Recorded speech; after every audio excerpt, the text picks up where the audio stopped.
Om Sai Ram ji, welcome back to my channel. 2024 के 6 जुलाई से इस बार के जो गुप्त नवरात्रि है इस महीने के वो शुरू होने जा रहे हैं।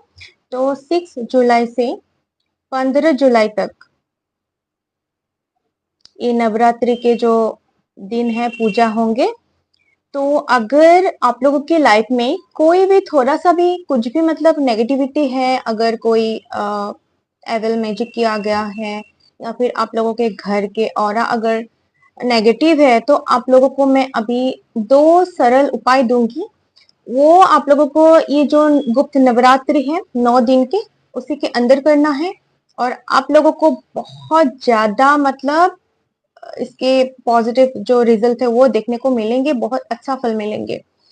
तो आप लोगों को क्या करना है, ये जो नवरात्रि है 9 दिन, आपको जो माँ के नव दुर्गा माँ के रक्षा कवच आते हैं वो पाठ करना है 9 दिन। सुबह नहा धो के माँ को पूजा दे के उसके बाद आपको ये जो है नव दुर्गा कवच 9 दिन के लिए एक बार ही से ही, या फिर आप अगर मतलब देखिए ये जब करते हैं ना तो आप लोगों को वेज खाना पड़ता है, तो आप लोग सुबह कर लीजिएगा। और अगर आप लोग प्याज लहसुन खाते हो लेकिन नॉनवेज नहीं खाते हो तो आप लोग अगर मतलब आप लोग का व्रत नहीं है तो व्रत नहीं रखने से लोग क्या करते हैं, प्याज लहसुन खाते हैं लेकिन नॉनवेज नहीं खाते हैं। तो आप लोग सुबह करते हो तो ज्यादा अच्छा है, अगर नहीं कर पाते हो तो शाम को करिए 9 दिन। ठीक है, नव दुर्गा माँ की जो रक्षा कवच है वो पाठ करिए। बहुत पावरफुल मंत्र है। ये चारों तरफ से जो है हम लोगों को रक्षा करते हैं। ये बहुत बहुत मतलब सबसे बड़ा पावरफुल रक्षा कवच है, तो ये आप लोग करिए।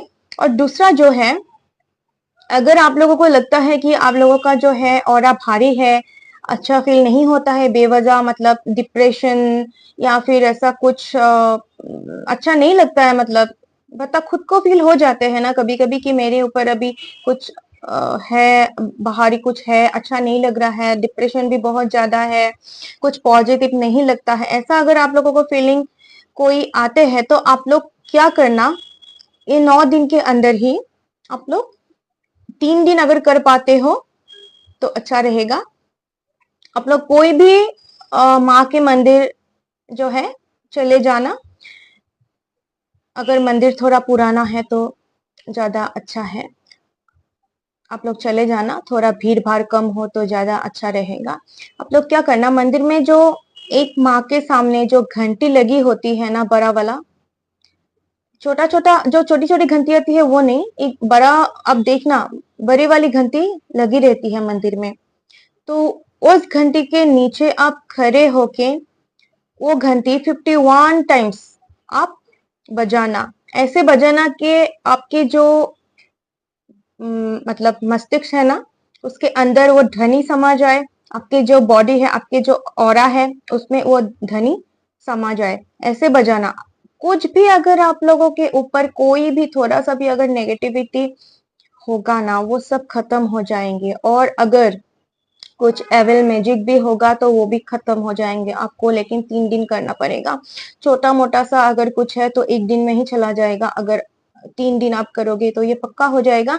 और हम लोगों के जो प्राचीन काल होते थे तो प्राचीन काल में ऐसे ही लोगों के जो है लोगों के ऊपर अगर कुछ मतलब गलत अगर किया जाता था तो ऐसे ही वो तोड़ा जाता था। तो ये बहुत असरदार उपाय है, आप करके देखिए।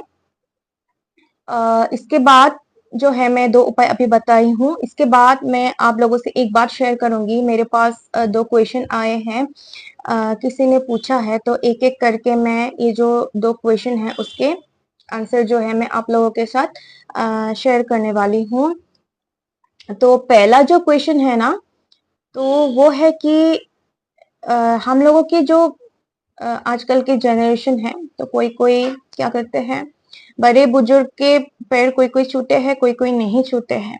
तो उन्होंने पूछा है कि जो एजेड लोग होते हैं, बड़े बुजुर्ग लोग होते हैं, उन लोगों के पैर छूना जरूरी होता है क्या।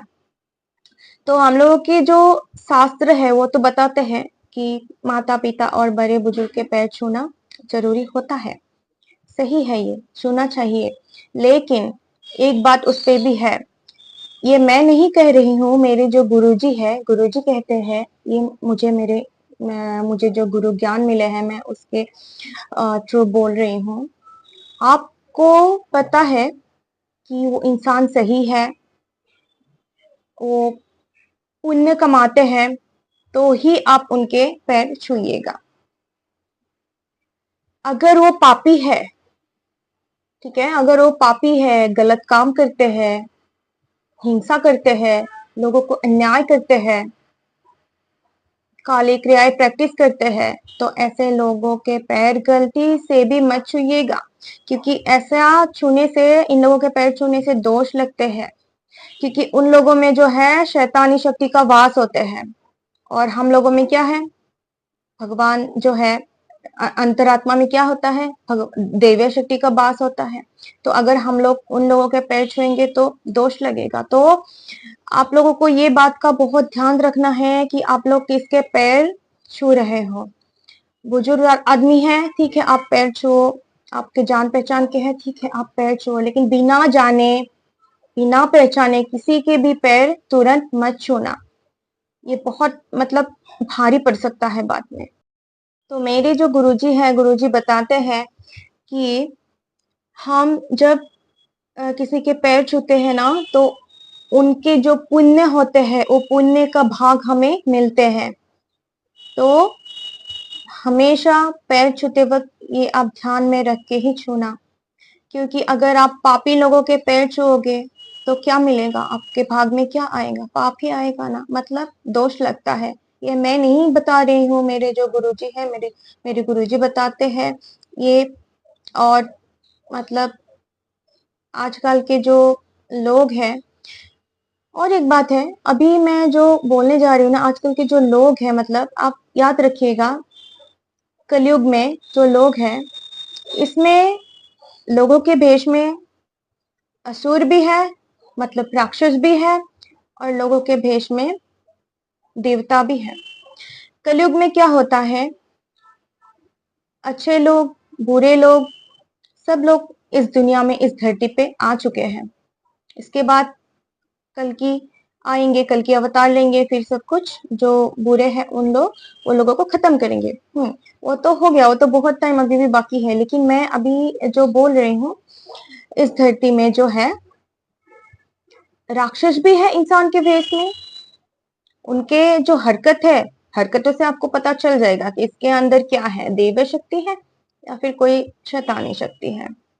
और जो दैवीय शक्ति है, जिनके अंदर मतलब आत्मा शुद्ध है, पवित्र है, तो उन लोगों के भी जो काम है, कारनामे है, इशारे है, उनसे हम लोगों को समझ में आ जाएगा कि इन लोगों के अंदर क्या है। तो ये फर्क आप लोग करना सीखिए, और ये देख के ही, ध्यान में रख कर के ही आप लोग पैर छुइएगा किसी के। और दूसरा जो मेरे पास क्वेश्चन है, वो है कि जो अच्छे काम करते हैं, है ना, तो बहुत अच्छे लोग होते हैं, तो वो लोगों के आयु थोड़े कम क्यों होते हैं? तो ये देखिए, ये भी मेरे गुरुजी बताते हैं। मैं अभी अभी बोली हूँ कि इस दुनिया में, कलयुग में, इंसान के रूप में ही राक्षस भी है, इंसान के रूप में भी देवता भी है। तो जो बुरे काम करते हैं ना, उन लोगों को बहुत ज्यादा भुगतना पड़ता है, इस जन्म में भी और दूसरे कई जन्म तक भी भुगतना पड़ता है। इसलिए उन लोगों का जो है आयु लंबी होती है, क्योंकि उन लोगों को भुगतना पड़ता है। लेकिन जो अच्छे काम करते हैं, उन लोगों का तो वो लोग क्या करते हैं, पुण्य कमाते हैं। तो सबके साथ ये अप्लाई नहीं, सबके साथ एप्लीकेबल नहीं है ये। फिर भी जो जो नॉर्मल इंसान होते हैं, पाप पुण्य बैलेंस रहते हैं, तो वो लोगों का तो आयु जो जितना है एवरेज, मतलब नॉर्मल उतना ही रहता है। लेकिन कोई कोई लोग ऐसा होता है ना, ऐसे होते हैं, दिव्य आत्मा होते हैं, दिव्य आत्मा हम लोग बोलते हैं, महात्मा होते हैं, तो बहुत ही पवित्र होते हैं उन लोगों की आत्मा। तो वो लोगों को क्या किया जाता है, वो लोगों को ना ऊपर में ही कोई मिशन के लिए असाइन किया जाता है इस दुनिया में। तो वो लोग कोई काम के लिए आते हैं यहाँ, ये लोग वो लोग यहाँ मौज मस्ती करने के लिए नहीं आते हैं, वो लोग कुछ काम के लिए आते हैं और वो लोग अल्पायु होते हैं, क्योंकि उन लोगों के ऊपर क्या होता है, या फिर कोई श्राप रहते हैं या फिर वो लोग कोई मिशन पे आते हैं, जैसे कि देवता, कोई देवता है, उनको अगर श्राप मिला है कि आप जाओ धरती पे, आपको इंसान के रूप में जन्म लेना है, आपको इतने साल तक रहना है उधर। मान लीजिए उनके जो आयु है वो है 40 वर्ष, ठीक है, उनको बोला जाएगा कि 40 वर्ष पे आपको जो है आपका काम हो जाएगा, आपको फिर वापस आना है। तो ये लोगों का जो है ना, ये लोग आने के बाद तो ये लोग सब भूल जाते हैं कि क्यों आए थे, लेकिन धीरे धीरे इन लोगों को याद दिलवाया जाता है और ये लोग अपने मिशन याद कर लेते हैं, फिर उसी रास्ते में निकल जाते हैं और बहुत ही अच्छा अच्छा काम करते हैं, लोगों की मदद करते हैं। समाज के कल्याण में भी इन लोगों का बहुत ही बड़ा अवदान होते हैं। और ये लोगों का जो है मिशन जब पूरा हो जाता है, मतलब इन लोगों का जो, अगर कोई श्राप था, अगर वो श्राप का टाइम जो था वो खत्म हो जाता है, वो भुगत लेता है, तो क्या होता है, इन लोगों को जाना पड़ता है।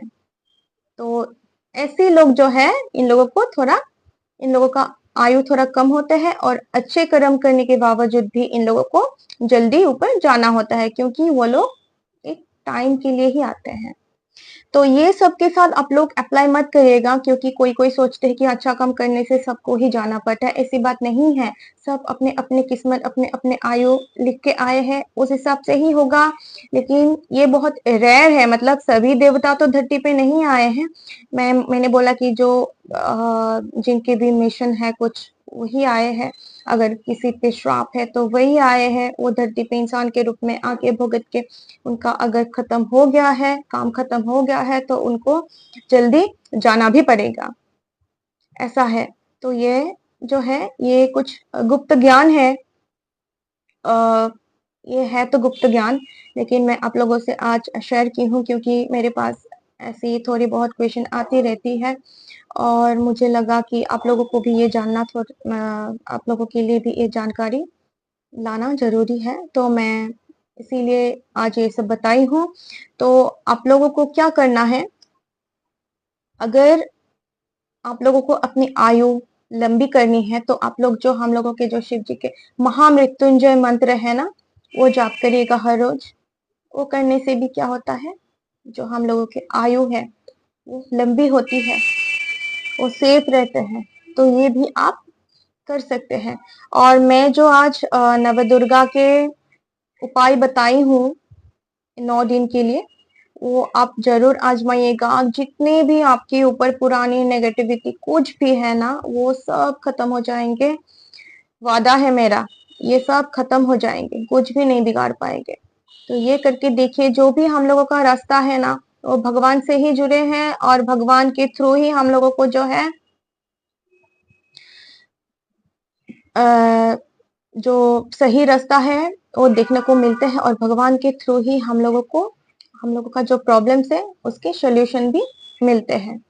तो ये आजमा के जरूर देखिएगा, और मेरे जो वीडियो है वो आप लोग लाइक शेयर एंड सब्सक्राइब कर दीजिएगा। और अभी जो नवरात्रि आ रहे हैं, अगर आप लोगों को भी माता रानी के आशीष चाहिए, तो उसके लिए भी मैं नेक्स्ट मेरे जो वीडियो है उस पर एक टॉपिक लाऊंगी। तो आपको कुछ ऐसा कुछ करना है, थोड़ा सा सिंपल सा उपाय है, वो करके आप देखिएगा 9 दिन में, तो आप लोगों को माता रानी से कुछ सिग्नल या फिर माता रानी की आशीष जरूर मिलेगी। तो मिलते हैं नेक्स्ट वीडियो पे, तब तक के लिए ओम साई राम जी।